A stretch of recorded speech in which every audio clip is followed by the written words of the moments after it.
to us. Oh, land of the free, I don't think it ever was.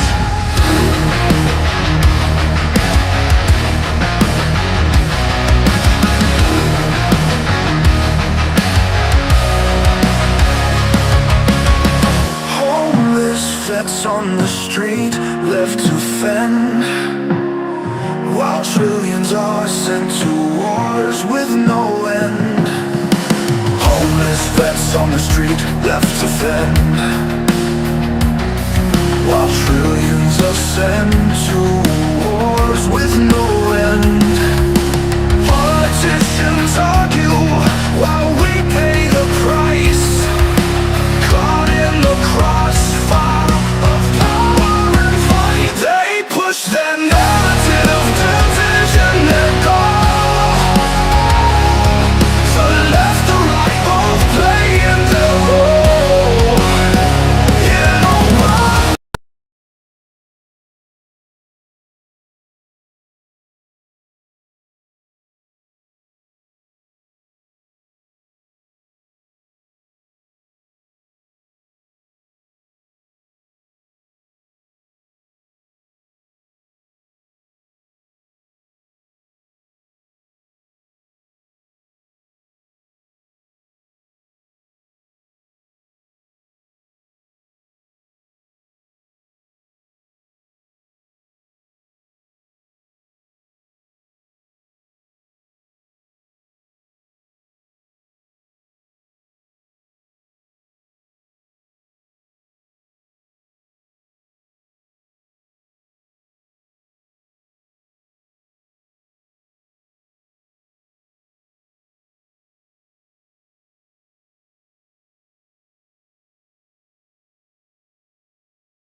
Believe we are live. I hope so. Just gotta pull this up real quick. 1 second, guys. Just give me a couple minutes. Not a couple minutes, but just 1 second.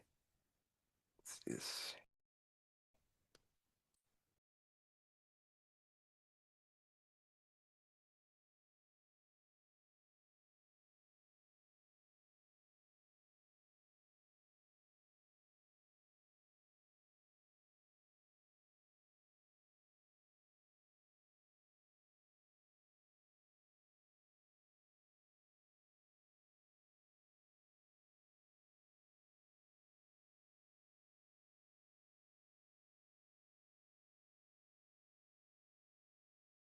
yeah, no sound because I'm pulling up the chat for the YouTube. Because you just pop that out. And then there we go. Awesome. Awesome. Yes. Good now. Good now. Good now. All right. So, how's everybody doing? Now, I've been gone for a week. Not a lot's happened, I guess. Who knows? Because I just went over looked at stuff very, very, very briefly on the trip because we wanted it to be a nice, relaxing trip, and it was, and we have a lot of pictures to share too. So we got that going for us. Dean and I got a little sunburnt, not little, but thank God for that ASEA, that Renew 28, because it took all the sting out. Like there's no stinging at all. I mean, I'm red, like almost like deportation brown. So weird, weird. So I want to start this off. Erica, she's in our chat. Well, she's not in our chat right now, but her mom had a stroke this morning and she's in the hospital. She's in New York. So if we could send a lot of prayers for Ava, that's her mom's name, EVA, it would be greatly appreciated. I still haven't fixed the Rumble chat, so I'll have to put stuff through the YouTube chat in order to have it transferred over to the Rumble chat. So, not gonna lie, we needed this. We need this whole week just to decompress. It was an absolute blast. I have some names. We have like everybody that went, so I want to definitely show props to everybody that went. Darren, number one, Darren, we can't thank you enough for your hospitality, for having. I mean, he even had hookups for all the RVs. He hooked up all 220s for how many RVs there were going to be. There were like 5 RVs there. Had all the hookups for everyone. I mean, beautiful, beautiful. And there's more about that. So Darren's sons, they participate, and they're all part of the Red Pill Project with Josh. Now, his sons participate in the reenactments of the Civil War, right? Because the land that we stayed on is homesteaded. It was homesteaded during the Civil War. And it's also a place where Nathan Bedford Forrest fought against the North in the Civil War. Now, the local government has been trying to have Darren and his whole family pay property taxes, but every time they try, what did they produce, everyone? They produce documentation that totally shuts them down. So they tried, prove every time they went in, they took the official, the 1860s document, took it in there, and they're like, nope, it's homesteaded. So it's awesome. Want to give a huge shout out to Josh and Sam. I mean, thank you for the invite. It was awesome. We had a lot of fun, a lot of karaoke, a lot of songs we sang. Let's just say there's a lot of videos out there that will be coming out, and we just had a blast with it. Poppy and Natalie, they brought their little puppies, Cookie and Ruru. So, I mean, let's just say it was one of those times that whatever can go wrong did go wrong, but in the end, everything worked itself out beautifully. Because also Michelle Shao, I mean, her and Carol are two of the greatest people alive. I mean, they're just awesome. So Michelle brought her 2 kitties, Ollie and Sammy, and on her way to the camping site, they're like 70 miles outside the other way of where we were going to Eureka, and it seemed like Ollie got out, when they were filling the propane in the RV. So we went and helped for a couple hours trying to find him there, but with no luck. But Michelle said, "Hey, I'm gonna stay here for tonight. Try to see if he'll come out, when it turns dark." And yes, Ollie came back. So fuck yes. So that's good. Carol,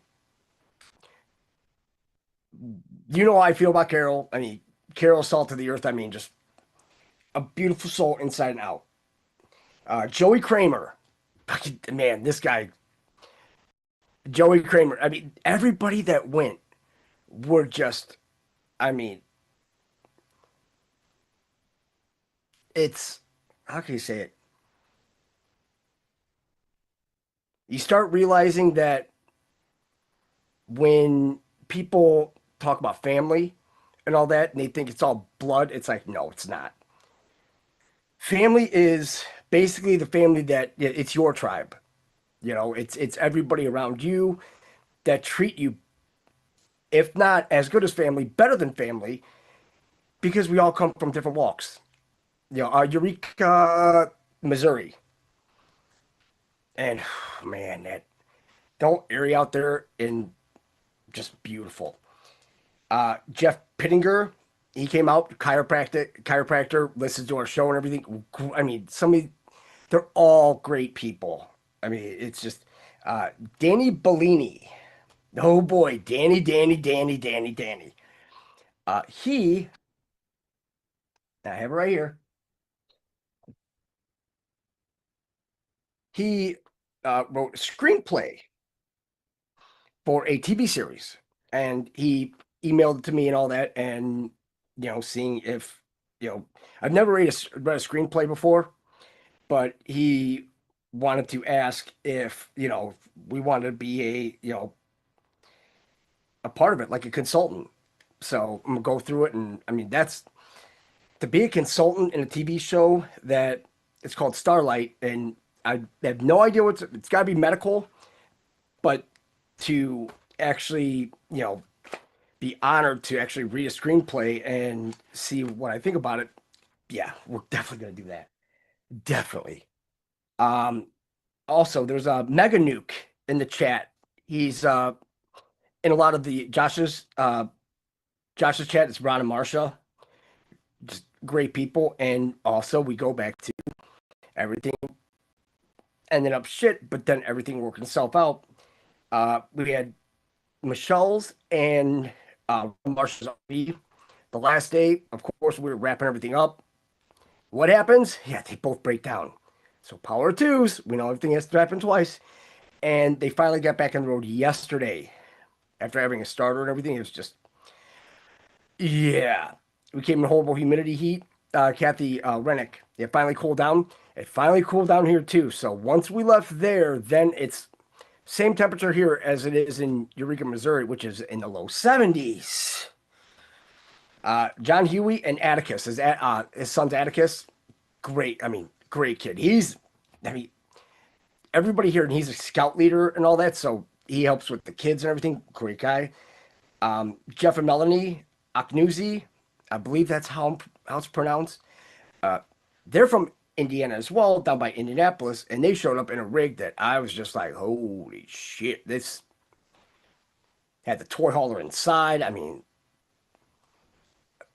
I've never been in one of those, buses or anything like that because well, never had a chance to.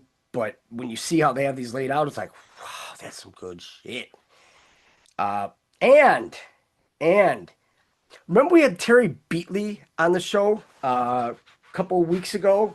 We were talking about the eugenics program. Well, her husband Kenny Beatley came out to spend time with us. Now, like I said, if it's any inkling on how a person is and how their mate is, yeah, Kenny and Terry are hands down two great individuals as well because he's just a blast. And he wanted to come out and meet us and all that. And Terry was going to try to come out, but with time restraints and everything like that because she was really busy. Sure, we know that. So, want to thank everybody for that. And also, I want to finally thank Rick and Darcy. After the camping, we went to Lake of the Ozarks and stayed with them for a couple days and went out on the lake and just got sunburned. But I mean, Dina and Darcy have been friends since I think sixth grade, something like that. I mean, you very rarely see friendships like that.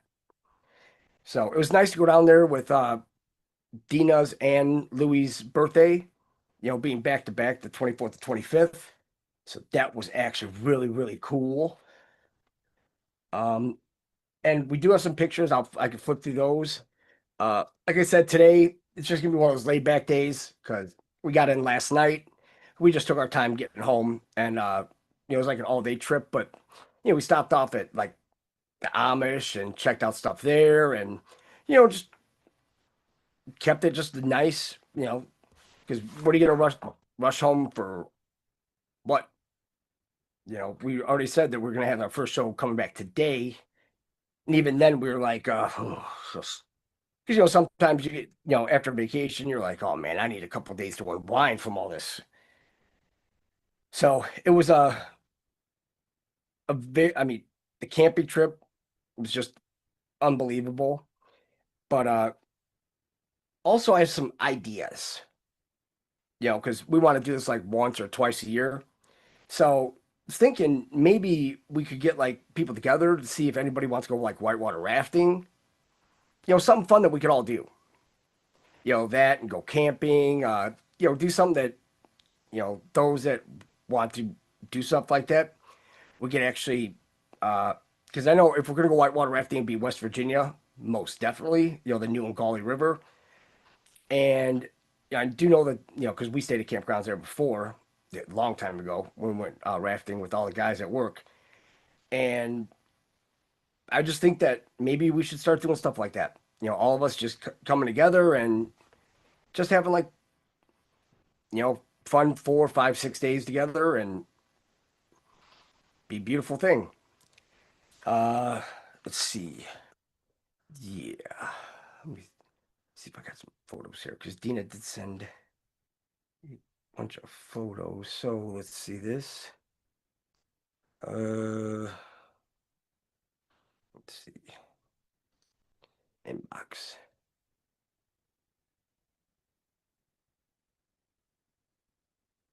Okay. Pull some of these up. Hold on a second. Right. So I've got. Hold on a second. Hold on a second. So we've got you know what? Trying to think. Um, I'll flip through some of these, and I know Dina want to make like a big flip book and all that, so everybody can have access to it. So we can put on Rumble and YouTube, and so everybody can check out the pictures. Uh, I have a couple right here. Here's myself and Kenny Beatley. Fuck, I mean, just a great, great, great human being. I mean, when you start like talking to people and realizing that hey, we're all in this together. That's it. So having him come out and meet us, meet with us and all that. I mean, it's just stuff like that is like that's what we want to do. And also here is Jeff and myself outside of his rig, the Outlaw. I mean, guys, this is I mean, even a side by side, I mean, everything. This guy screams America. But yeah, owning one of those and driving it, yeah, it's I would be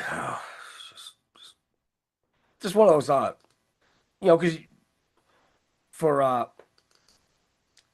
let's see this. For all of us, it's um we all need to get out and meet one another. That's the only way we're going to oh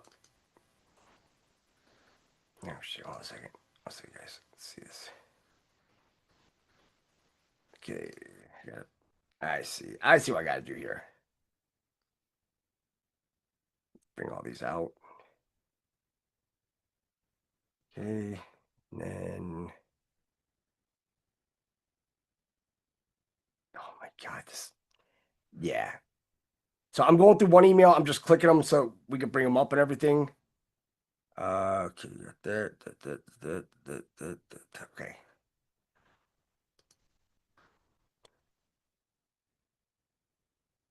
Oh, and we have a video too.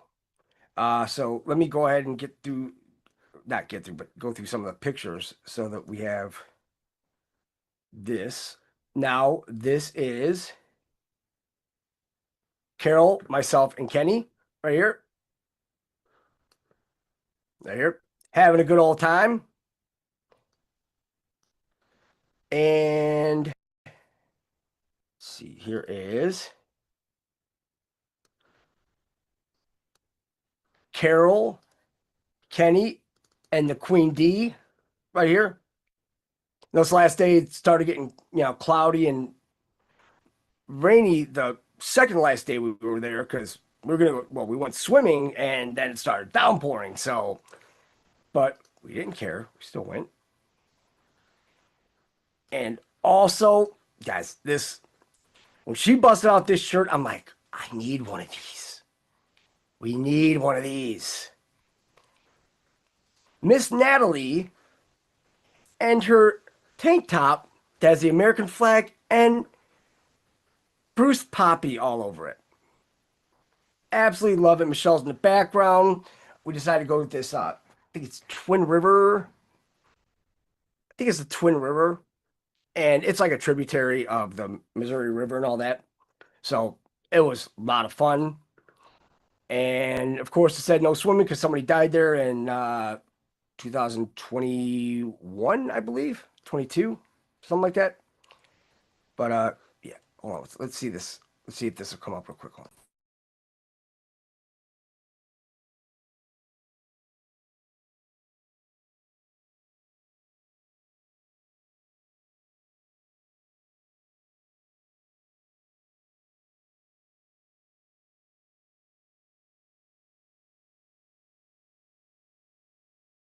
I'm not sure how this is gonna work out, but because it's so small, I don't know how to make it bigger. But that was the river we were in.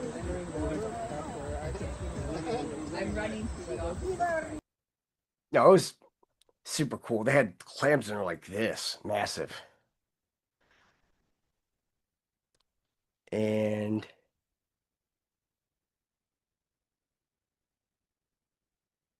let's see. Those, those, okay, did those already?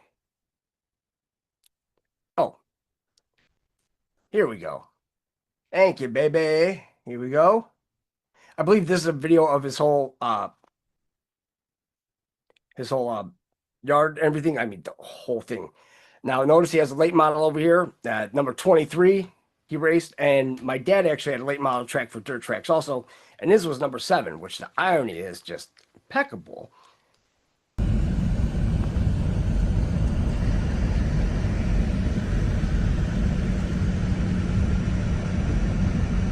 Yeah, it's Got an old Jeep. just so cute.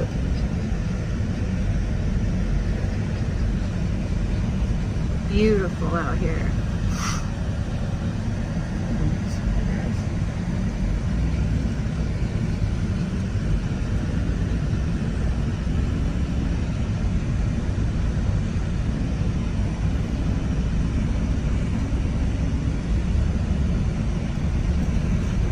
Take out the pontoon today.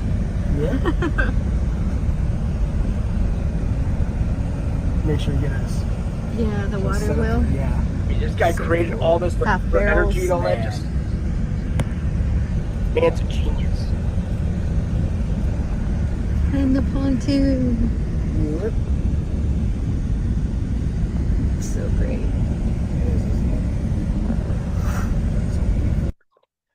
Now, with the pontoon, what he did is that he has like a pontoon that, just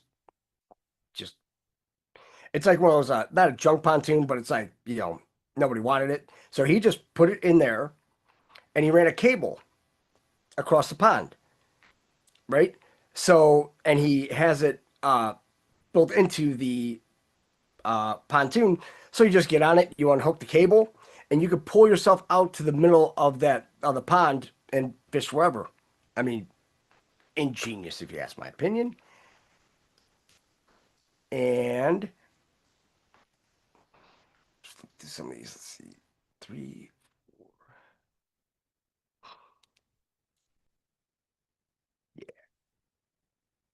All right, so we'll flip through some of these. So first we have myself and D getting ready to embark on a nice little adventure. I think we're already driving then. And this is Dina and Sam, which is Josh's girlfriend. I mean, Josh's girlfriend, I mean, heart of gold. Josh's kids were there. I mean, great kids. I mean, there's not one bad thing I could say about anybody. Nothing. I mean, everybody is awesome. We have Michelle and Dina. Michelle is just, I mean, beautiful person inside and out. Right here, we have Ron and Marcia, which is Mega Nuke, and man, and we're gonna have him on too because on Sundays, because he's a veteran, he has like a Facebook group that they all go live on, and all the veterans go on there. So we're gonna promote that. I mean, we're gonna have Joey Kramer on. I mean, we're gonna have everybody on because everybody has great thoughts, great ideas, and great things that they're doing for America. And here's Josh and Michelle. I mean, Josh and I mean, we all had a blast. But once the karaoke came out, shit went DEFCON real. And there is Joey Kramer and Michelle. I mean, he's a great guy. And he lives right outside Kansas City. Because he was telling us about how he goes fishing in Lakes of the Ozarks, and you can't go on the weekends because, well, they've got all the big boys out there, and let's face it, yeah, you want to talk about people with some money, but the funny thing is about Lakes of the Ozarks, I noticed that everything's on a trust system. Even down to the gas stations, they have all these, outside, not so much vending machines, but like coolers and all that. But you just, open it up and get whatever you want and then just go get checked out. Well,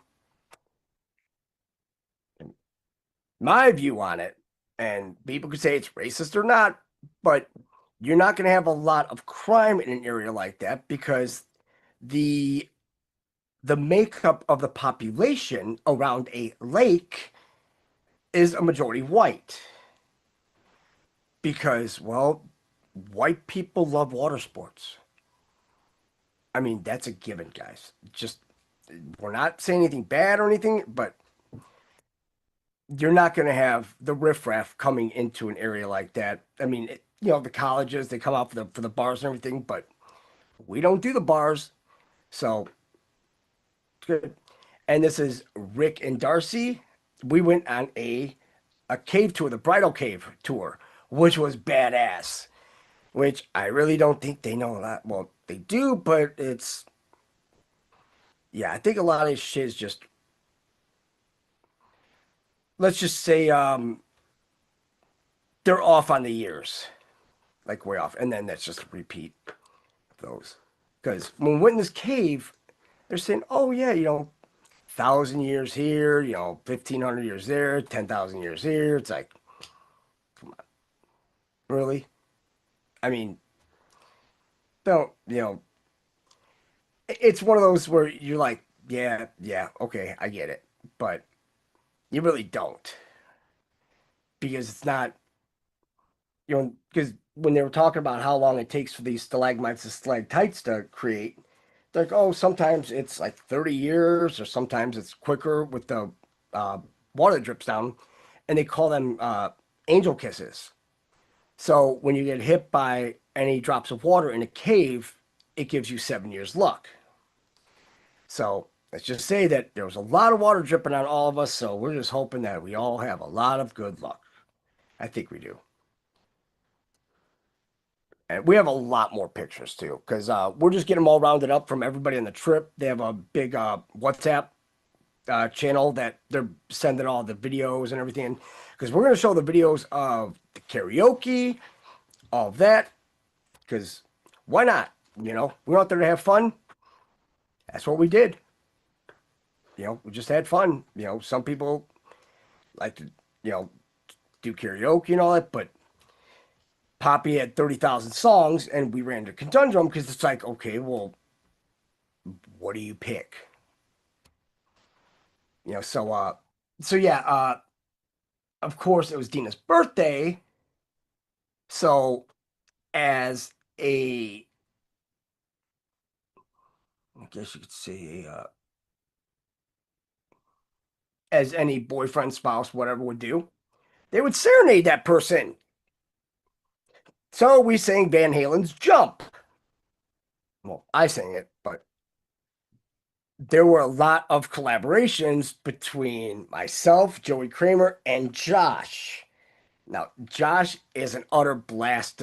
He's like, yeah, I know the songs, but, the timing's a little off. It's like, dude, it's all about timing, man.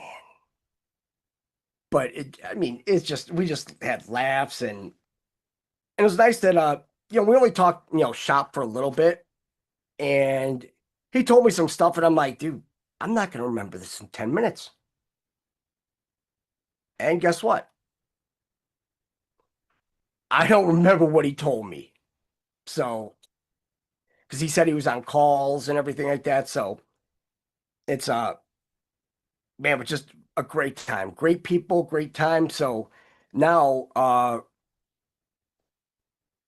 it'd be nice to have like a big collaboration between the Red Pill Project, WeNotMe, and all of us just come together under the Red Pill Project and actually do some camping and all that.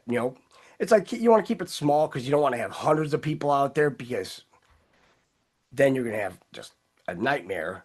But I feel that, if it's all of us, and we like find a place where, like Darren had, where you could actually go do stuff and everything. You go shoot guns, go four-wheeling and all that.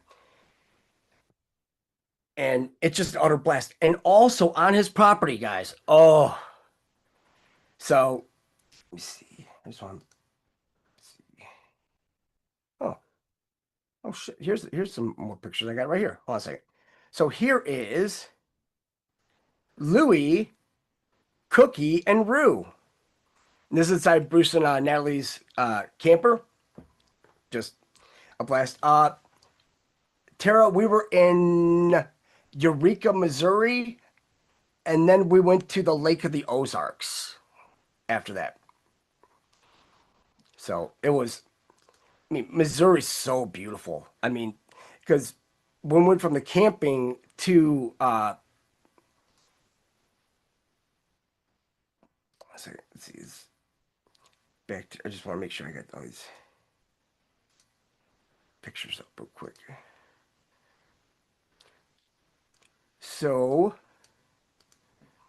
now on Darren's property, right? Because he's a big late model guy, dirt track. So in the back of his property where they have the beans planted, he had a 1/4 mile oval track, dirt track out there to do all his timing and everything like that for the races, which I'm like, fuck, that's badass. I can imagine having your own track. But his kids were getting into like the dirt RC cars, right? So he's like, hey, one of his kids came up and asked if he could build a track on the property. He's like, sure. So they built the track, and because if dad's involved in racing and now the kids are all involved in racing and now, other parts of the family were doing it, he's like, all right. He's like, I'll get in there and make a track. So he grabbed this Bobcat, and this was it because they have it at night because it's so damn hot during the day. So on Sunday nights, we missed it because we were out of there Sunday during the day, but Sunday nights they have like actual competitions where they all come out and they have races, and they have like a little Connex here they have for all their shop tools and everything. They have pit row, because when you look at this, it's like these kids are learning, like they're becoming they're becoming like mechanically inclined. They could work on little motors and all, and when you start seeing it, that goes into bigger things with electrical engineering and everything. And it's one of those things that I will never ever forget this place, because we did go fishing also. Caught a little largemouth there, and they had some monsters in there, but they didn't get a lot of rain, So they had a lot of moss buildup. So you have these, plastics and, with no weight. But it was awesome. I mean, just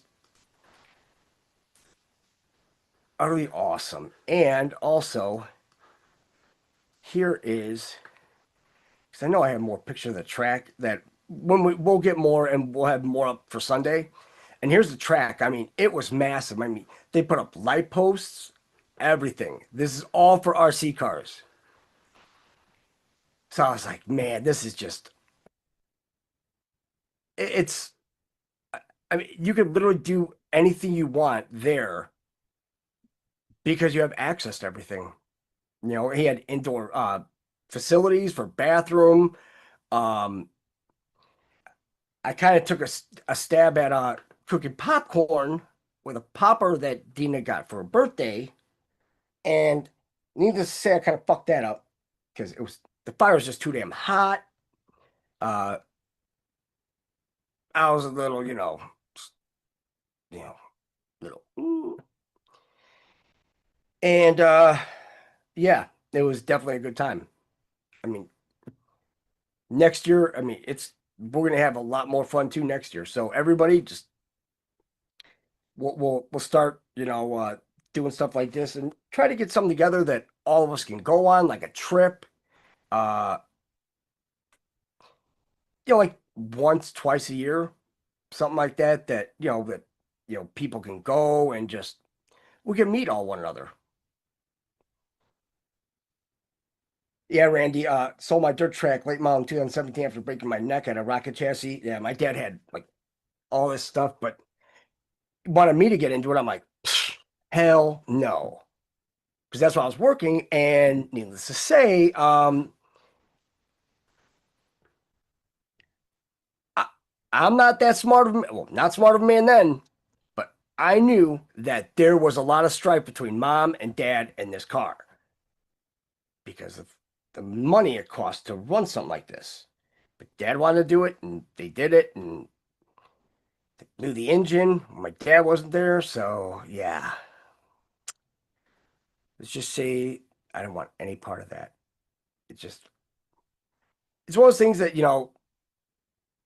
you miss spending the time with your dad doing stuff like that. But I never really got into cars uh, until you actually have to work on them. Then YouTube becomes your next best friend.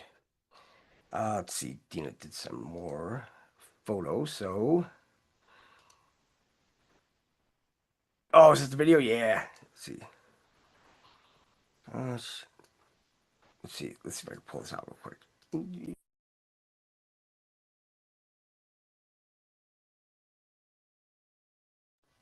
All right, I don't know how to make this bigger, but it'll be a uh, small clip. Because what we did was when we went down there, because Dina loves the water. Dina is like a fish out of water. She loves jet skiing, all the water sports and everything. So we decided to rent a jet ski while we were down there for 2 hours because it's like $175 or something like that. But for her birthday and for us to go out there. So I got this. It's like 19 seconds. Hey, sexy American girlfriend.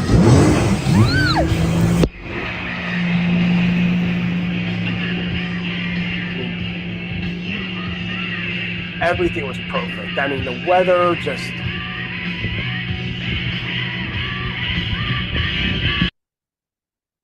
Now, just a problem here. Dean and I are both walking bow-legged as a mofo yesterday and today. Because neither one of us fell off the jet ski. And we were doing some crazy, stupid shit out there. But we held on. And because when we first rented it, she drove it and all that. I'm like, hey, let's go. Got my shit fucking beat the fuck in the face by her hair. But we had such a good time. It's like, you never see anybody with a frown on a jet ski. Never. Oh, yeah, we had a blast. A blast. The heat, could have did without a little bit of heat, but thankfully, people had RVs with air conditioning, and also Darren had air conditioning in his whole shop, which I mean, this man is a mechanical genius. Some of the stuff he's building. I mean, but that's the beauty part about it is that, meeting other patriots, you know, and seeing what other people are into. I mean, it's a beautiful thing because it's like, hey, we all have our little, quirks and things that we like to do, like the racing and stuff like this. But, you know,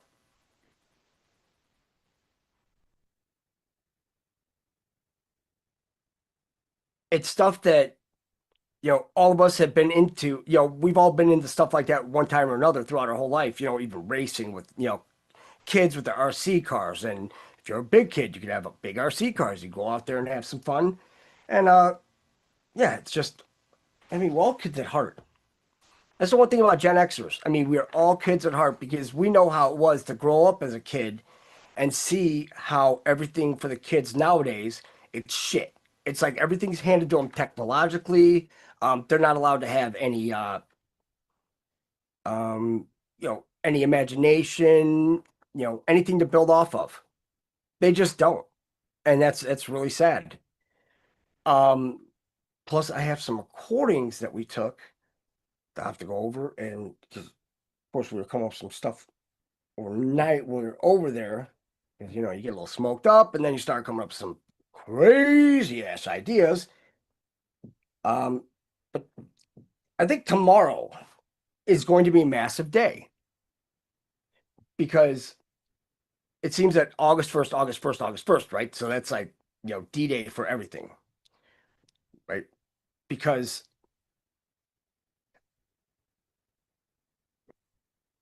when August, right? Now, August also mirrors February, right?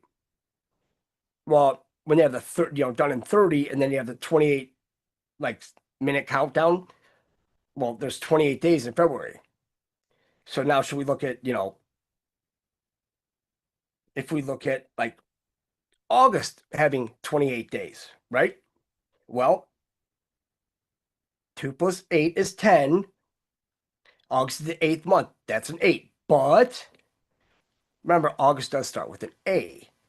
So that would mean 1 plus 2 plus 8. That's an 11. What year are we in? The 9.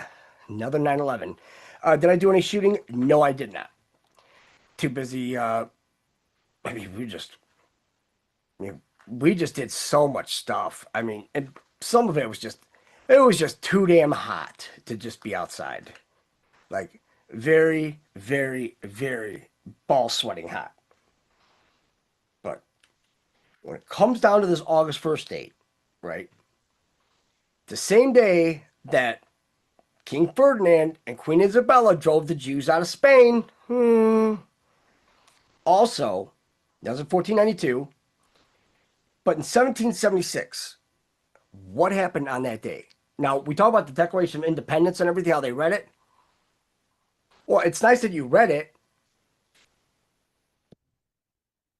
The formal signing of it is tomorrow in 1776. Yeah. Also, 1790, the first U.S. Census is completed, establishing the population of the United States at the time as 4 million people. It's how you build anything, right? Let's see. I mean, so much happened this day. The Act of the Union 1800 signed, which kingdoms of Great Britain and Ireland are to merge. Yeah, bet you they were really happy about that. Not so much. 1774, the element oxygen is discovered by Carl Wilhelm and Joseph Priestley. It's nice to, you know, find that because we'll kind of need that element to survive. 1498, Christopher Columbus becomes the first European to visit Venezuela. Probably picking up more slaves. Probably picking up just because he was just him and the Jews. Remember, he had the Jews all on the ships, and they were like, "Hey, let's go start up some slavery. Why not?" Uh, 1891, Switzerland celebrates its national holiday on this date for the first time. 1902, United States buys the rights to the Panama Canal from France, which I don't know why we bought the rights. I mean, we literally built the fucking thing. So now, there you go. 1941, the first Jeep is produced. 1944, Anne Frank makes the last entry in her diary. We know that whole diary shit. 1948, the U.S. Air Force Office of Special Investigations is formed. 1957, the United States and Canada formed the North American Air Defense Command, which is NORAD. Nice. 1965, Princess Beatrix of the Netherlands announces her engagement to Klaus von Amsberg. Amsberg is one of those big families over in Europe and all that shit. But Princess Beatrix, remember, she ended up being Queen Beatrix. That's where they came up with Queen's Day on 4/30. It was for her, for Queen Beatrix, because remember, for 30 years, on the same day she got out. Remember, they had all the worshiping Moloch and shit like that at her swearing in. And of course, when she retired on the Queen's Day, it's not on the retirement, but they had a parade on Queen's Day on 4/30, and that's when there was this one gentleman that drove through the whole parade, killing a couple people, and yet we showed a picture of her on this bus smiling. She's the only one that was smiling on the whole bus after people died, so nothing you see there.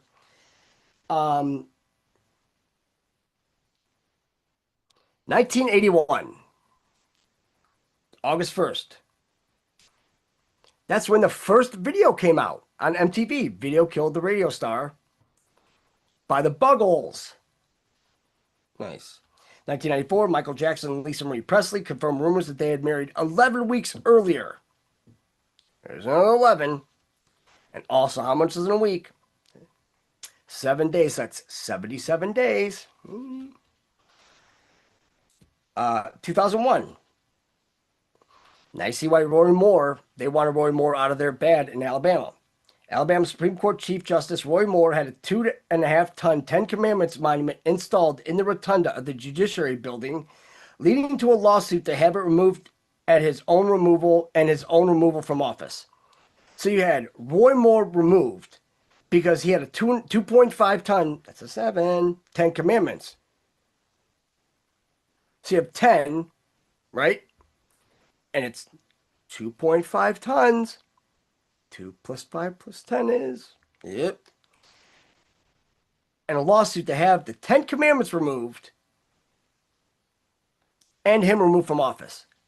But hey, yeah, don't mind down in Arkansas where they have the statue of Baphomet and all that. And they're like, oh, this is cute, But remember, they started bitching about separation of church and state. Well, what about all the shit with the Jews? So, if that's their religion, why is it that every time we turn around, they keep on pulling the same bullshit? I mean, we know the bullshit they pull. They pull the same bullshit. Just, we were gone. They pulled more shit. We have some videos. So, go figure. You have 2005. King Fahd of Saudi Arabia dies. His half-brother Abdullah of Saudi Arabia succeeds him. 2007, that's when the I-35 Mississippi River Bridge spanning Mississippi and Minneapolis collapsed during evening rush hour. Also in 2008, there was a solar eclipse visible over most of Europe and Asia, with the totality passing over Arctic, Russia, and China. I wonder if that has anything to do with something big. Probably. 2013. Are we ready for this? Edward Snowden is given temporary asylum in Russia, leaving the transit area of a Moscow airport 5.5 weeks after landing there. What's 5.5 weeks in numerical? It's 5-5, right? But remember, Edward Snowden was mentioned numerous times in the drops about, well, why didn't he fly to, if he was in Hong Kong and he was going to Ecuador or Venezuela, why would he be going through Russia?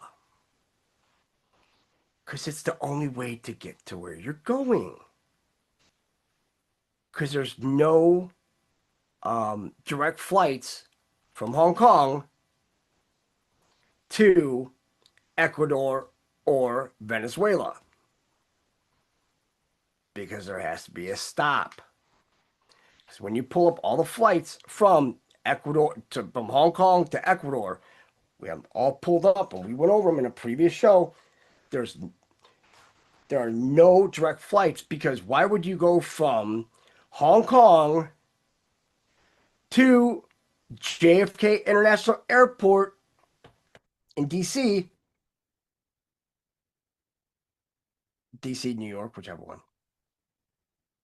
and then go there? Makes zero sense. Unless you're not on a spinning ball, which that makes a lot more sense. Let's see.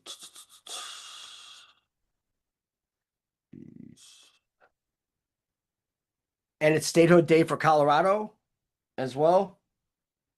I mean, I would say, celebrate, but Colorado's run by a bunch of fucking communists. So we need to, get that shit out of here as fast as possible. That's what they're doing. They're getting all the shit fixed and, run them out. Let's see. 1 second here.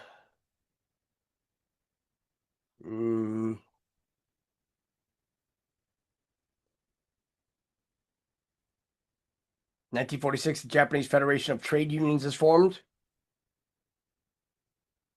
So when we talk about trade unions, guys, it goes right back to communism.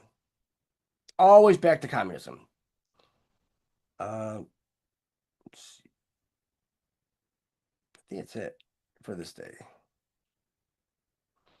1966. This is a big one. Purges of intellectuals and imperialists become official People's Republic of China policy at the beginning of the Cultural Revolution. So, purges of intellectuals and imperialists. I want you to remember that, because we do have a video coming up right now that, I mean, you don't have to go by what we say, right? We always say that. We never go by what. Oh, here we go. Let's see. And also, I've got to go over all those, because we missed all the Epstein, the Crazy Days and Nights. Didn't even watch any of those.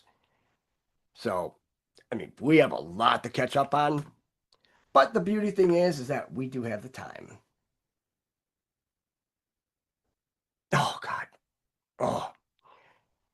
Shit. We've got some good ones coming up, guys. Good, good, good. Let me see.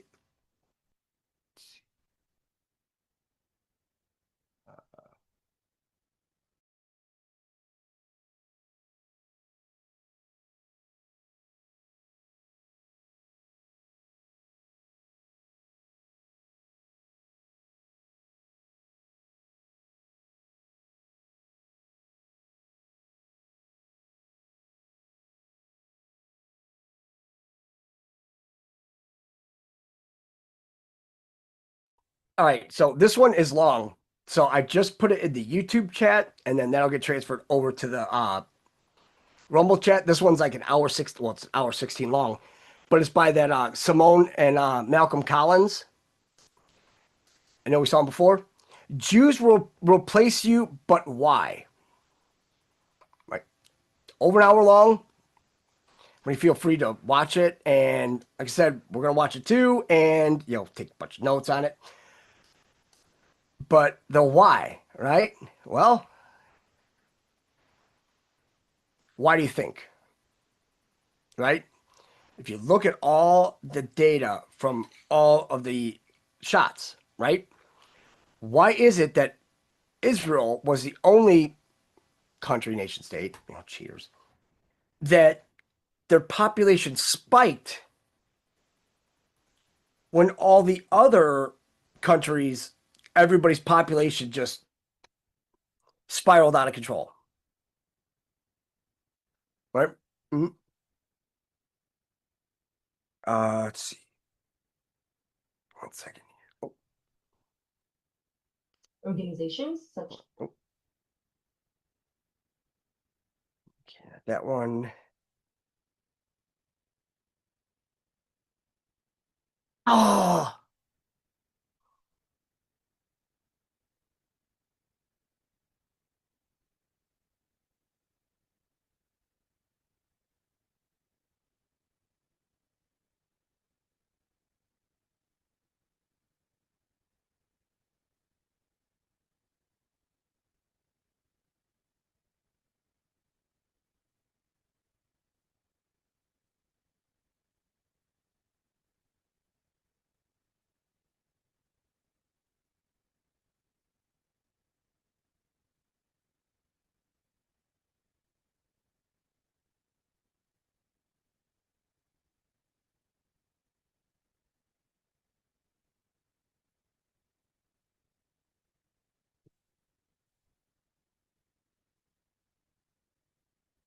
give me 1 sec, guys. This is bullshit.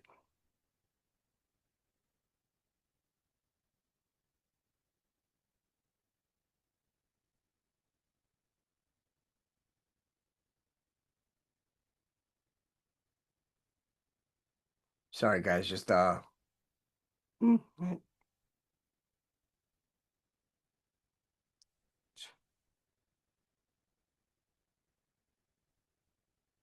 All right. Well, I guess we won't show that.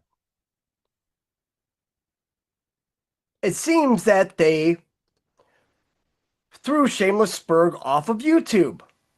Hmm. Hmm. Uh. Let me see. These motherfuckers just every fucking time they pull this shit.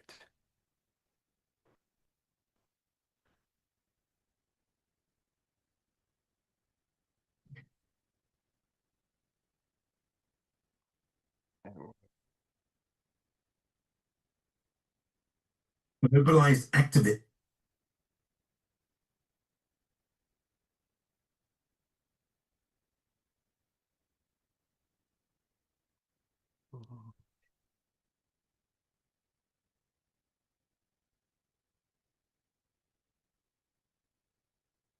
All right, I've got 2 videos queued up, and if we get those into the Rumble chat, the first one's 6 minutes long. The second one is 5 minutes long. So I'm gonna see what I can find on this the Shameless Spurg, because I really want to do that. And also, I there's a third one also I have right here. So I'll go in order. This other one is 28 minutes long, but we got time. Of course we do. So here's the first one. It's by Rathbone. Like I said, you want to definitely go to these channels and subscribe, because these guys are, I mean, everybody's doing the Lord's work in this. So we just got to keep it on. Activists in Israel are radical groups like Savtasha, led by Reut Ben-Haim. Today they're trying to block vital food aid getting to Gaza. Okay, guys, gather around. There's children and families over there that are starving and they want food, and we're not gonna let them have it. Let's put our hands in. On 3. Starve those kids. 1, 2, 3. Starve them. Yay. We're the chosen pee-hole. She's sharing her message It's to a little Daniela Weiss in waiting. her online followers. בסדר? עוד כמה שעות מחבלים, חמושים, הולכים לטפס על המשאיות האלה ולחגוג. הם לא דורכים על המשאיות, הם דורכים על הכבוד של עם ישראל, הם דורכים עלינו. מאיפה לארגון? Ephraim, straighten out your tiny hat. Shlomo, look alive. הטרור הקטן והקיקיוני הזה, יש יכולת להמשיך לפגוע בנו. מאיפה? כי אנחנו מזינים אותם. What are we? The victims. What do we want? To defend ourselves. What are we gonna do? Starve them kids. All right, now let's all go hop in our minivan and go to the crime scene waving our little Israeli chode flags. They're on their way to Nitzana, one of 3 aid entry points into Gaza that remain open. According to one Israeli think tank, 2/3 of Jewish Israelis oppose the transfer of humanitarian aid to Gaza residents. These people are getting food, and that is very, very anti-Semitic. What I can't understand is how a mother of 8 is trying to block food to starving children in Gaza. They are not starving children, okay? It's armed. You just heard her say. That's what it is. It could not be anything else. Okay. How's your baby doing? Yeah, how's your baby doing? Does baby need any food? You think the baby needs some baby formula? It's hard, but I can't stay at home. Are you not She can't just f off and stay at home. She's like, no, these kids, they don't have homes and they're trying to get homes. And that just, really makes me mad. So I can't just chill out, man. I gotta go f up, man. I gotta go starve these kids. I hear these kids are getting fed. I gotta go do my due diligence. I couldn't stay at home. I brought my kids with me to the war crime. Come on, kids, hop into the minivan. We're going war criming. concerned that by We're God's chosen people. blocking the aid going to Gaza, a lot of Palestinians who are already suffering It's a war- are starving? It's a you know? wrong question, okay? We do not like to think about this. The way you phrase the thing is very Goyim-like. You sound like an Amalek. We don't like how you phrase this international law, yeah, ooh, yo. Okay? Because the aid gets The to aid. Hamas. The aid go The Eid. Hamas.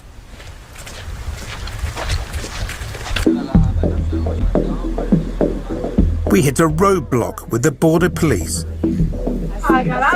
There's blurred lines between Reut and those there to enforce the law. But Mum is still on her mission to get to the border. When the police are like, look, you can't, don't, no, I must. Let me through. I cannot go back and chill on couch and be chill. I must commit violence. I brought my baby to watch. Of the onslaught in Gaza, the delivery of food has been weaponized. I meet another activist from the group. So have you managed to block the gate now? Yeah, the gate is closed, as you can see here. We closed it, and the gate will remain closed until they evacuate if they manage to. The aid is being blocked, people are starving, and Israel's responsible for that. And The that's- ones who are responsible is Hamas. They are the legitimate government of Gaza. They need to take responsibility. That's not what international law says, Shlomissima. Shoshana. That's not what I heard, Shoshana. Tell it to the judge, Shoshana. Go to the UN right now and plead your case and tell them it. But Hamas! Tell them that the miracle book said it was okay. It whispered in your ear late at night and said, yes, do it, they are goyim. We are at war. It is the war, and I want Israel to win that war. They're so deeply unlikable. Something so deeply unsettling in my soul listening to these. It's so gross. And we need to put pressure on Hamas. And this is the right and the most efficient way to do so. Oh my god, shut up, Karen. Like, the epitome of Karen culture. That's Zionism for you. For the Savtasha group, their blocking is a success. No aid trucks got through that day. Cry more, Shoshana. In the ensuing weeks, local media identifies some activists from the group ransacking aid trucks. Individuals within the Israeli forces reportedly tipped them off about where to target. Young settlers also stepped in, beating Look up at this. They're just... Let's check in on God's chosen pee-hole. What are they doing in their promised land, I wonder? Oh, just seizing food meant to go to starving children and dumping it in the garbage. So, again, right? Most moral army, right? Most moral people. Great people, huh? But then, here it comes again. From Spain. This was 7 days ago, but like I said, I don't need to hear shit from people saying, oh, it's old news. Well, no shit, it's old news. Funny thing is that, well, most of the shit that is old news, we talked about fucking years ago. It's like, oh, look what's new in the news. New? Shit, where the fuck you been? Duh. This one is 4 minutes, 28 seconds long. Yeah, you'll get the point. An anti-Semitic policy against a group of Jewish teens, or the simple result of disruptive behavior by unruly youth. In a controversial incident, some 50 students from a Jewish summer camp were forcibly removed from an airplane at an airport in Spain. A summer camp in Spain, right? So, it's funny they have summer camps here in the U.S. Summer camps, where else do they have these summer camps?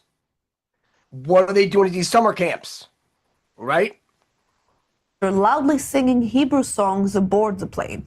They were told by the flight attendants to stop singing and that the police would be called if they continued.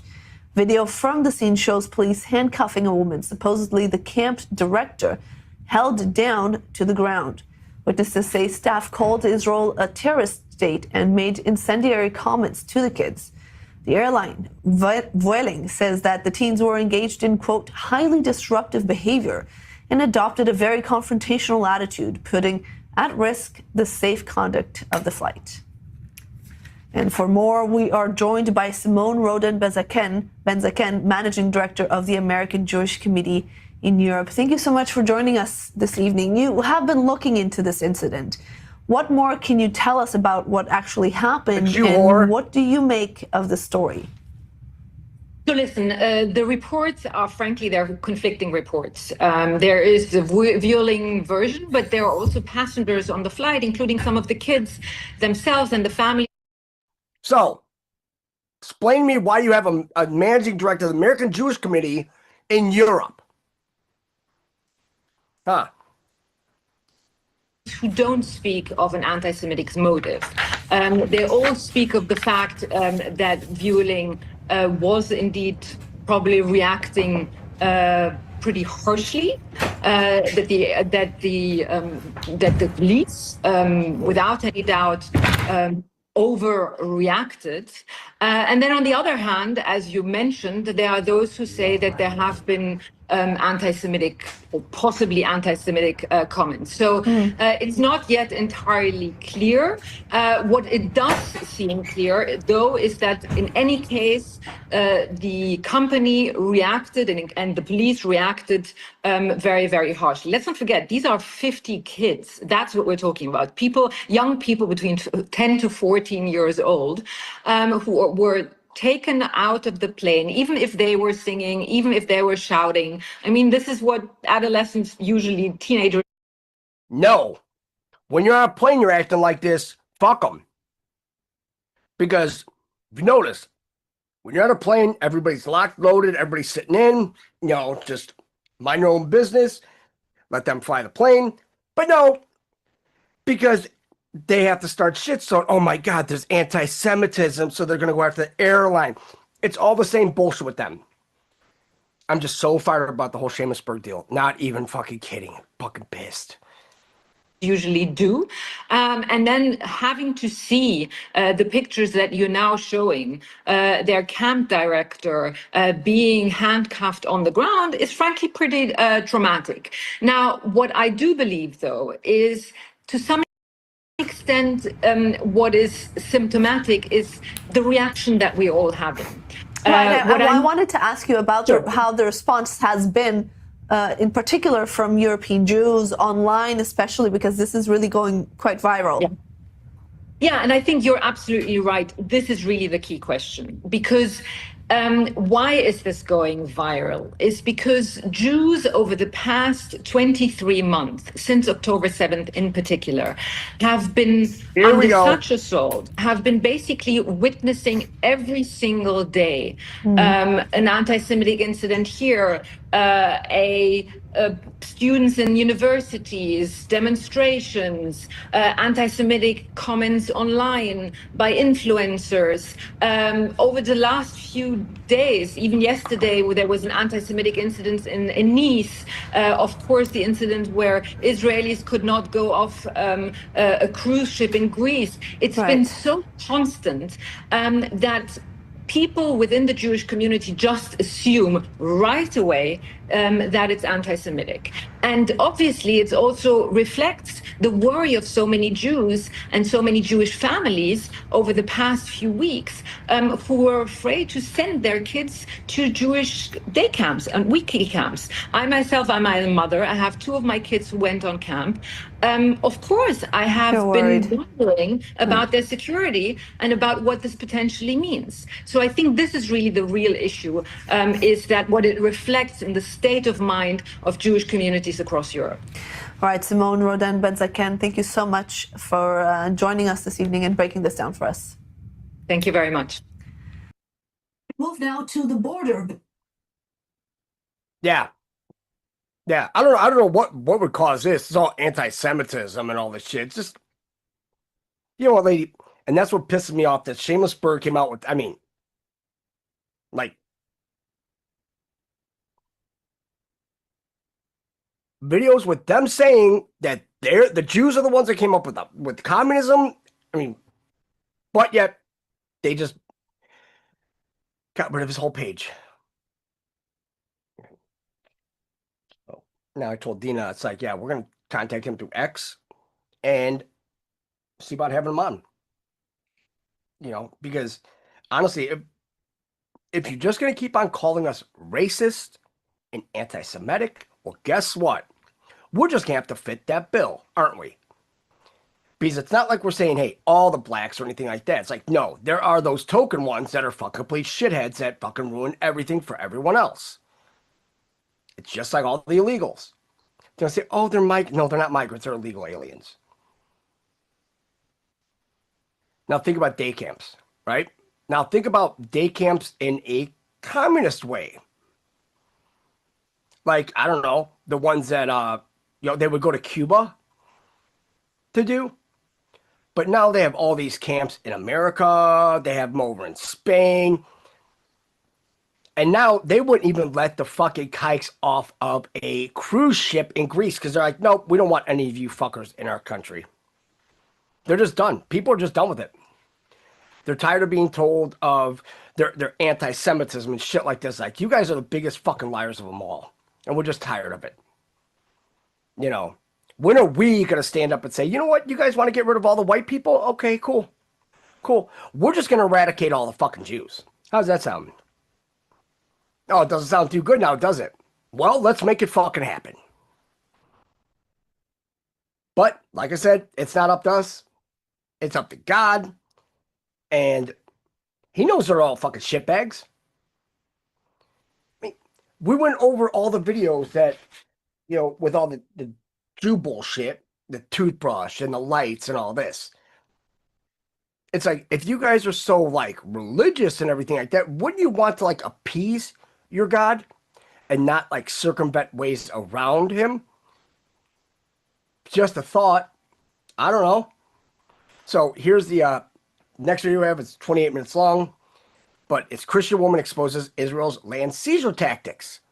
Land seizure, because they're not supposed to be seizing any land or anything like that, but they're not supposed to be bombing churches and mosques either. But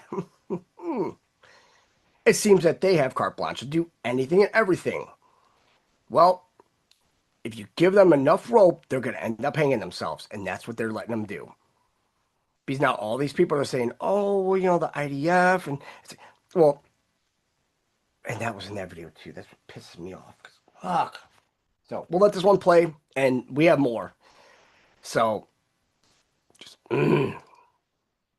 Hey everybody, I am with Elise Kissia today. She is a Palestinian Christian living in Bethlehem. She's also a Palestinian activist who has been fighting against Israeli land theft and settler violence. Elise, thank you so much for joining me today.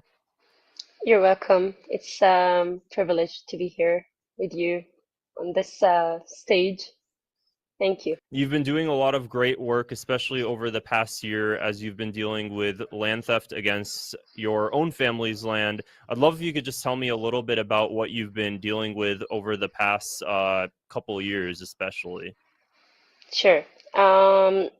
So we have been facing demolitions and displacement. So the last year they invaded our land, protected the settlers, protected by the army and the police, and they kicked us out from our land with a military closed zone. And we've been working since that day to get back our land, and thank God we have succeeded to get them out again. And we're still having legal battles, but for now, the land is empty. So we go there from time to time, but we are really careful of the settlers' violence, because you know how they're acting nowadays in the West Bank.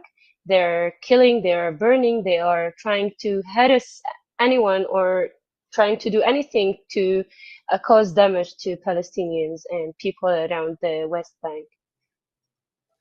And these settlers that stole your family's home, where did they come from? Okay, so let's make it clear that those settlers, young settlers, are not moving alone, and they are sent by settlers organizations such as Himanota, which is the daughter company of the Jewish National Fund. So those organizations or small companies, let's say private companies, are founded in order to steal Palestinian lands, and they send the settler to push people out of their lands, make them scared, make their life miserable. So it's kind of tactics that they use. And those kids are really young kids. They come from orphans and welfares, and most of them have psychological problems. And they do their volunteering hours in such agricultural schools, and those agricultural schools are in other people's lands. They teach them how to be violent, and they teach them how to attack people, how to steal people's land, how to how to do all of these violations. And especially they brainwash them with too many false narratives and ideas about, like, this is their land, this is their promised land, or whatever. And at the end, what those companies do is that after a few years, let's say 1, 2, 3 years, if you come back to this land that they succeeded to take, you will see a project of buildings. They only care about money, and those settlers who were there, they are moved to another point, to another place, to take over other people's land. It's kind of puzzle, you know. It's like they are working in tactics, which is step by step, year by year. They don't care if it takes 1 year, 2 years, or 10 years. If they want something, they take it. But they have to send those young settlers in order to attack people. And of course, some people, some Palestinian people, they don't have money to fight back. They don't have the power or the patience, or they don't have the energy for it, because we are tired. So what people do is that they just leave without fighting back. And one of their tactics is that they try, if you hire a lawyer, they try using this lawyer against you. So it's also manipulation with your own lawyer, also with your own neighbors. If, for example, this area is you have neighbors around, and those neighbors need to get their documents done through, for example, the civil administration, they offer them to come to them and finish their documents, and for example, to sign that their neighbor is this settler's company, which is, for example, Himnota, to in a way to try to register it legally, which is not legally, but in a way. So they are using also your own people against you, and they spread rumors that you sold the land many years ago, Of course, they forge documents, but they try to convince people around you that you sold the land. So whenever you try to say the truth, people turn against you. So there are many tactics, many ways that they take the land, with the help of settlers, with the help of lawyers, with the help of your own people sometimes. So it needs lots of energy and lots of willpower to fight back. The Israeli government will threaten your lawyers and your neighbors in order to find incriminating evidence or to manipulate the situation in order to acquire and steal your land. This is kind of tactic that they use, especially in Area C, because Area C does follow the Jordanian ruling. It doesn't follow the Israeli rule, neither the Palestinian. Because in '67, when they occupied here, they followed the Jordanian ruling in order to take over the Area C and the Palestinian lands. So they founded the civil administration, which is an Israeli authorities that works in the West Bank. So whenever you want to get your documents done, you don't go to the Palestinian Authority or to the Israeli government. You go to the civil administration, which is a governmental institution that represents the Israeli government in the West Bank. So this institution is very corrupted. And if we go back in time, in 2008, there's an article about the corruption for this civil administration with WeNotMe, the daughter company of the Jewish National Fund, and also with the help of two businessmen, Palestinian businessmen and other Israeli businessmen, that they were trying to manipulate the law and try to forge documents in order to steal Palestinian lands. Until this day, they are doing so. I'm not really aware of who is involved with this from the Palestinian side, but I know, like, as much as they are strong, they can force anyone to be in their side, whether by bribe, by threatening them, by convincing them with deal exchange, like land exchange, money, anything. And the Jewish National Fund bankrolls these settlers that come into the West Bank and steal land and acquire Palestinian homes. These settlers are from anywhere in the world? Yes, they come from anywhere in the world, and they are mostly homeless and have psychological problems.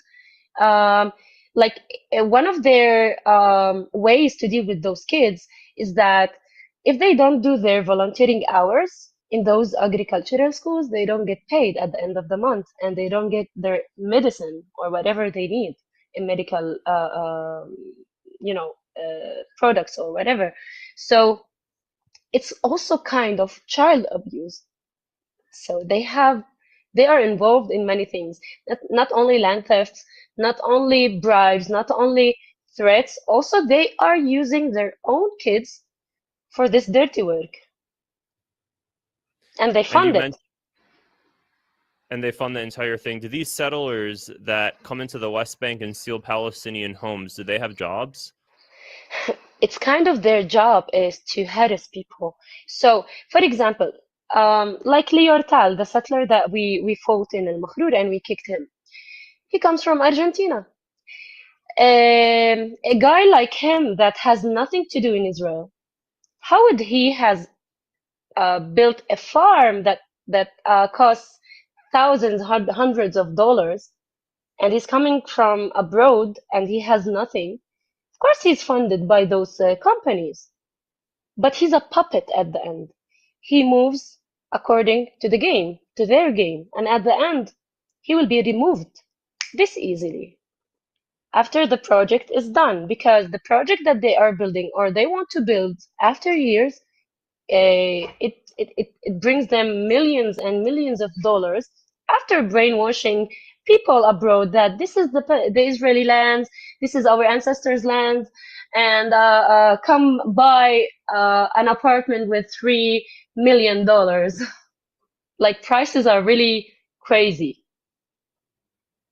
So it's all about It's not- money. It's all about power. Sorry. It's not just about one settler stealing one Palestinian's home. It's an entire enterprise bankrolled by the Jewish National Fund that relocates Israelis and Jews across the world into Palestinian homes to steal their land and expand over time. Yes, it's kind of a way, like the Jewish National Fund, he doesn't really appear in the face like directly. So what they do is that they open a companies. Those companies should be registered in the civil administration according to the Jordanian law, because there is a Jordanian law number 40 says that Palestinian lands cannot be sold or bought by Israelis, Jewish Israelis, or any foreigners, only by Palestinians or Arabs. So what they did in 71, they did a legislative process, legal process on this rule, and they added that it could be only bought or sold by Israeli and foreigner companies, but not to individuals. So what they do, that they opened for foreigner companies or Israeli companies for development only, and they register it in the civil administration as if it's legal to do developments in the West Bank, but not it could not be sold or bought to Israelis. Only maybe they do projects and rent it or do any development projects there. So according to this law, the Himenotta company, which is the one that we are fighting, it's not even legal to do so, and it's not legal to be registered even in the civil administration. Why? Because according to the status of this company, it was founded in 1938 at the British mandate at that time, and its status is to buy and sell Palestinian lands, and this is against the Jordanian rule that is in force until this moment. So any agreement that has been done through this company through all of these years, it's illegal. Whatever they have documents, I'm sure that they have forged documents the same way, and it's illegal.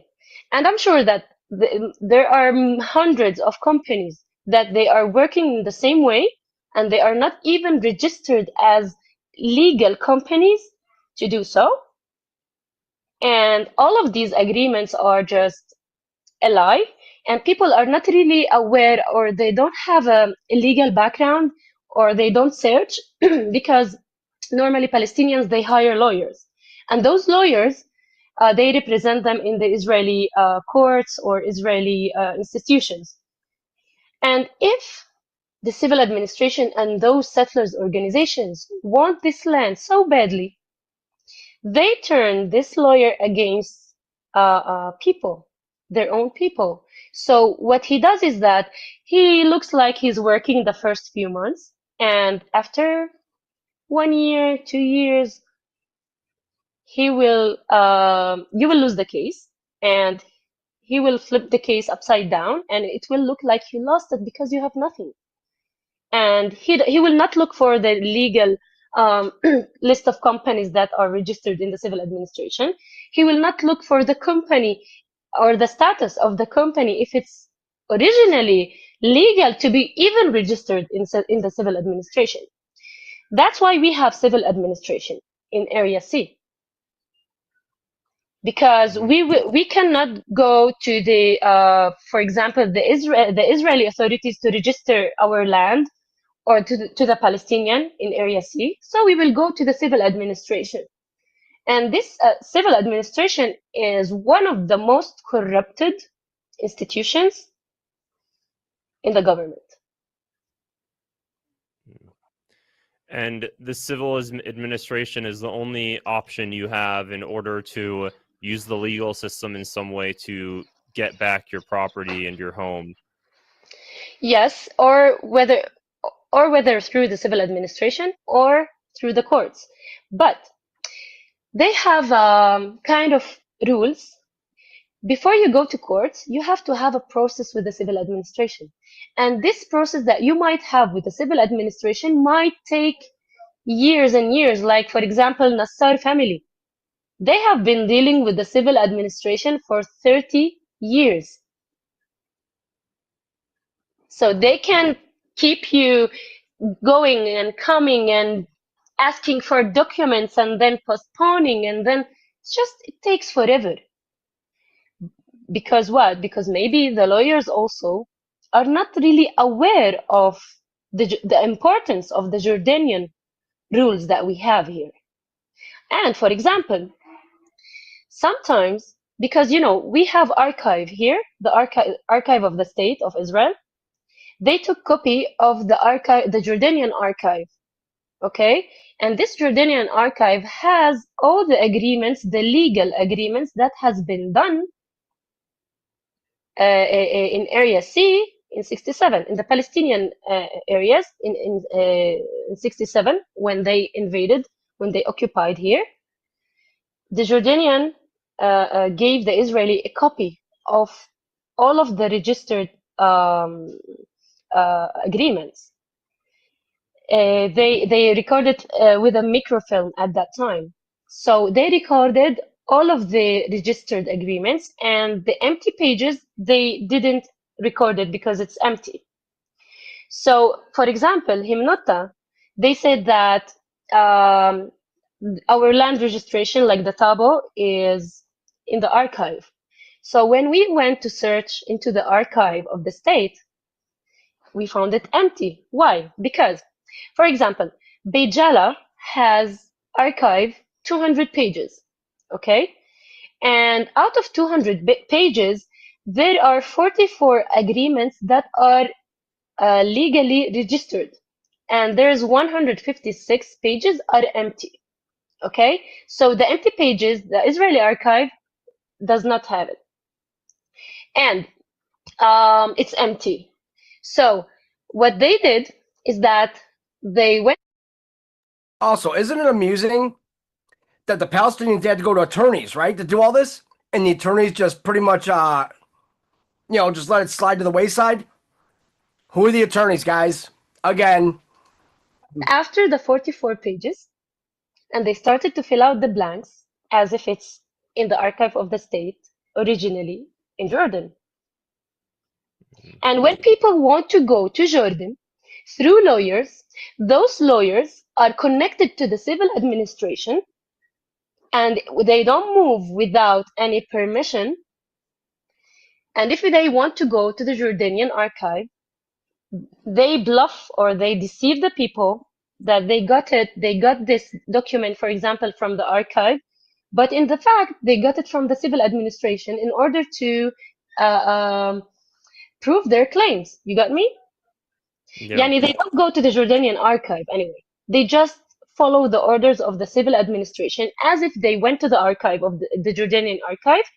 But in fact, they go to they go in negotiation with the civil administration, and the civil administration tell the lawyers what documents they should give the owners, and they give the owners what proves the claims of the civil administration. And with all of this going on, what percentage of the Palestinians that experience land theft are able to win these cases then, if this is all going against them? It's zero. It's Yeah. 0%.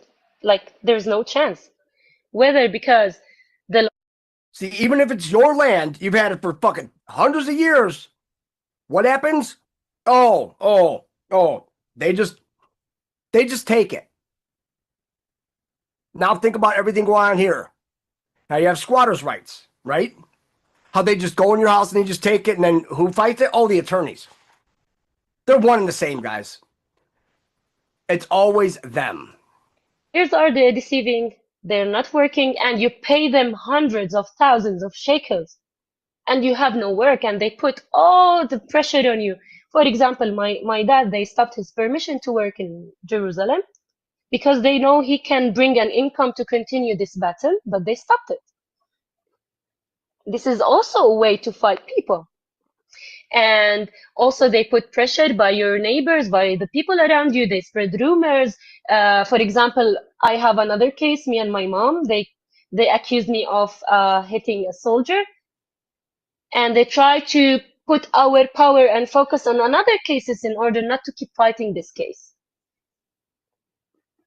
which the civil court has released us from, and we had no accusation at that time because we didn't do anything. We proved them wrong, but they are keep trying to make us pay more money for lawyers, pay more money for, more power, more energy. It's a way.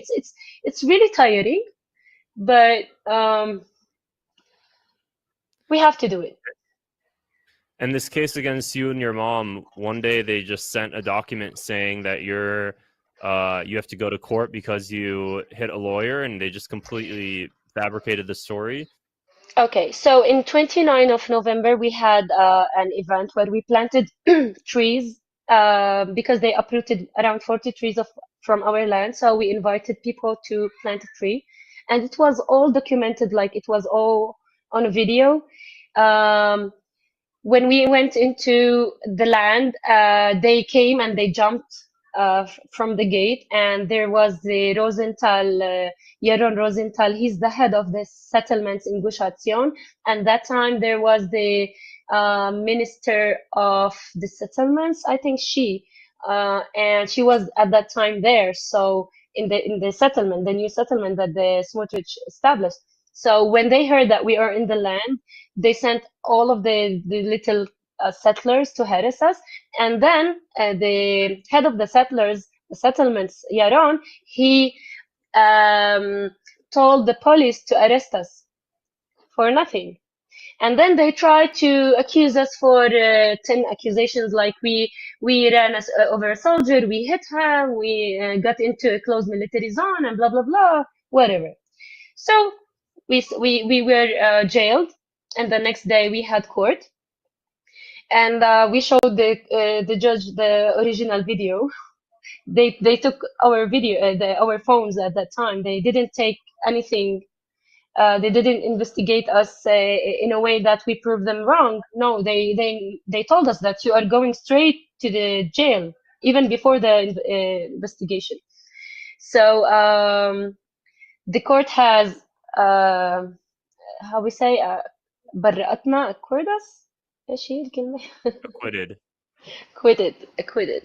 Yes, the court has acquitted us, and they applied for the same accusations last month for me and my mom on the same thing, the same subject. They are not tired. They are trying to put us in jail just to make us, not to fight. Yes, make us tired, not to fight, not to continue this legal battle, because this is the only way that they can fight us.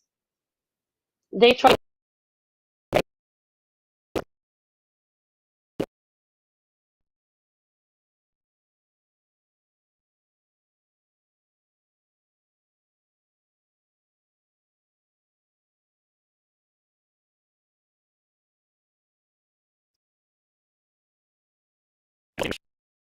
And you feel that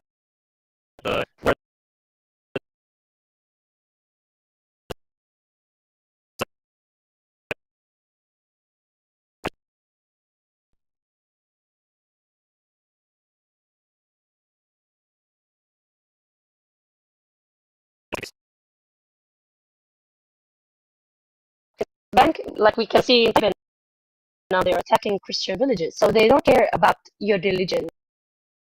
They don't care about who you are. I'm also Palestinian, but Israel.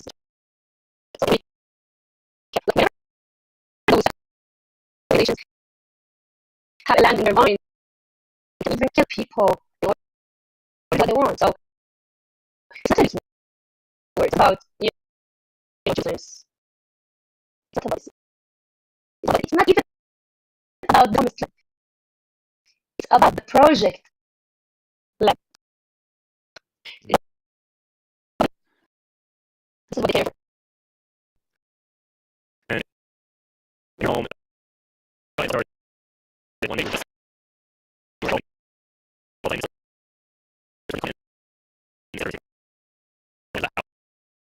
Michigan.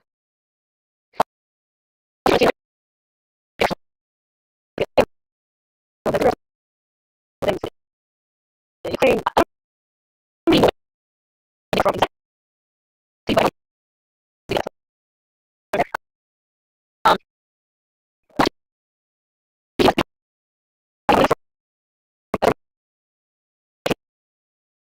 So,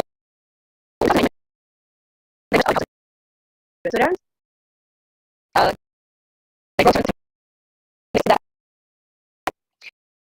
So in the session, they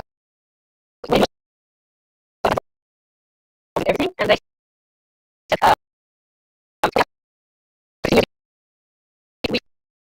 we affected this invader.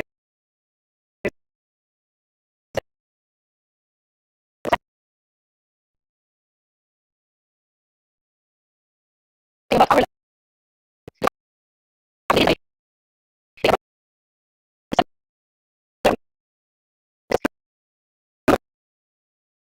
they have it. They were, it's not a king. Okay.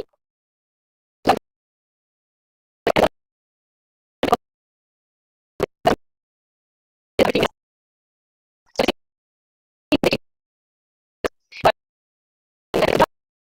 the king.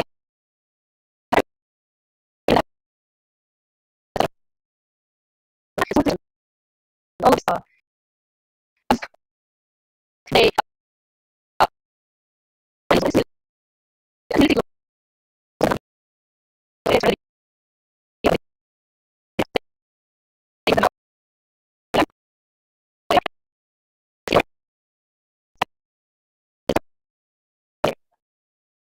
but we are not. We are not. It's not safe.